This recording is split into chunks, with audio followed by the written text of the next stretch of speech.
जब कभी भी वो हारते हैं तो ऐसा ही आरोप लगाते हैं, जब जीतते हैं तो कहते हैं कि ये हमारे नीतियों की जीत है, और जब हार जाते हैं तो प्रशासन की, मीडिया की, ईवीएम की, ये तब वो उसके ऊपर आरोप लगाना शुरू करते हैं। और अब की बार तो वो पहले से ही हार अपना मान चुके थे, और इसलिए लगातार जो हमारे यहाँ के सांसद जी यहाँ पर थे, जिनको अखिलेश जी ने कहा था कि अयोध्या के राजा हैं, वो जो है वो मीडिया के सामने और उनकी सभा में जिस तरीके से रोने की नौटंकी कर रहे थे, घड़ियाली आंसू बहा रहे थे, उसी समय सिद्ध हो गया था कि वो हार चुके हैं। 27 का रास्ता खुल गया मंत्री जी, इस जीत से 27 का रास्ता खुल गया कि मैं समझता हूँ कि यह एक बहुत बड़ा संदेश है,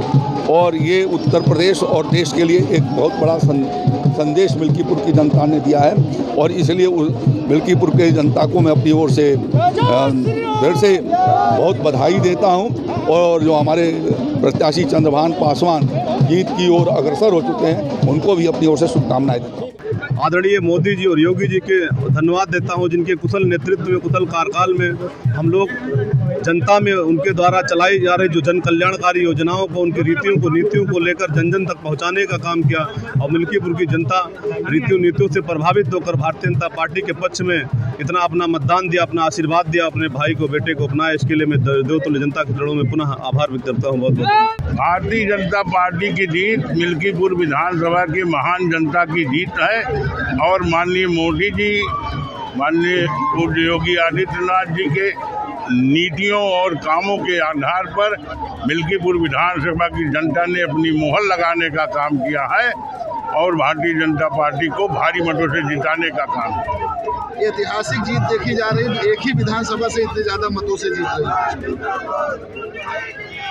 अब चुनाव हो तो लोकसभा से भी इतने भारी मतों से चुनाव जीतेंगे, इसलिए कुछ समय राष्ट्रीय अंतर्राष्ट्रीय स्तर पर जो भारतीय जनता पार्टी के खिलाफ अभियान चलाया गया, उसके कारण झूठ जो फैलाया गया, उसके कारण उत्तर प्रदेश में भारतीय जनता पार्टी की पराजय। मिल्कीपुर जनता ने जवाब दे दिया। हाँ, हमने तो पहले भी कहा था, हमने तो पहले भी कहा था, जिस प्रकार से सर्व समाज के लोग, नौजवान, सम्मानित बुजुर्ग, सम्मानित मतदाता, सम्मानित हमारे देवतुल्य कार्यकर्ता, जिस प्रकार से सब लोग एक हैं, लामबंद हैं, तो जीत तो सुनिश्चित थी, और उस जीत पर मुहर आज लग गई। हमने पहले भी कहा था कि विपक्षी 7 तारीख की शाम तक जीतेंगे, 8 तारीख की सुबह 6 बजे तक जीतेंगे, इसलिए कि उनको जो विश्वास है, उनको विश्वास था कि हम हर बूथ पे झगड़ा करेंगे, बवाल करेंगे, लड़ाई करेंगे, हर बूथ की कैप्चरिंग करेंगे पहले जैसे, इसको कर नहीं पाए, और कर नहीं पाए तो उसका परिणाम ये हुआ कि भारतीय जनता पार्टी यहाँ पर ऐतिहासिक मतों से चुनाव जीत गई। आरोप प्रत्यारोप के बाद भी इतना बड़ा जनादेश। विपक्षियों का तो काम है आरोप लगाना, वो अपना काम कर रहे थे, और देवतुल्य कार्यकर्ताओं को लेकर हम लोग भारतीय जनता पार्टी को मजबूत कर रहे थे, सनातन परंपरा को मजबूत कर रहे थे। ये हम लोगों का अपना काम था। सनातन परंपरा के नाम पर, अयोध्या के नाम पर, भारतीय संस्कृति के नाम पर, मिल्कीपुर के विकास के नाम पर यहाँ की जनता ने मिल्कीपुर के प्रत्याशी चंद्रभान पासवान को भारी मतों से जिताकर ये साबित कर दिया है कि अयोध्या के लोग प्रभु श्री राम के साथ हैं, सनातन परंपरा के साथ हैं, और विकास करने वाले के साथ हैं। विधायक जी पवन पांडे कह रहे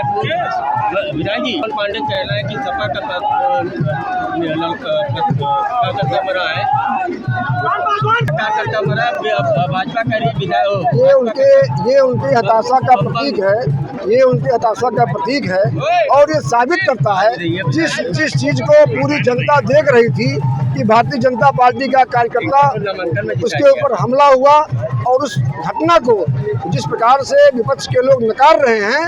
ये कितना झूठ बोलते हैं, इससे ये बात साबित होती है। और इस चीज़ को मिल्कीपुर की जनता भी देख रही है, पूरा प्रदेश देख रहा है, अयोध्या भी देख रहा है। अमर उजाला जीवांजलि के सारथी की मदद लें और महाकुंभ में स्नान जरूर करें।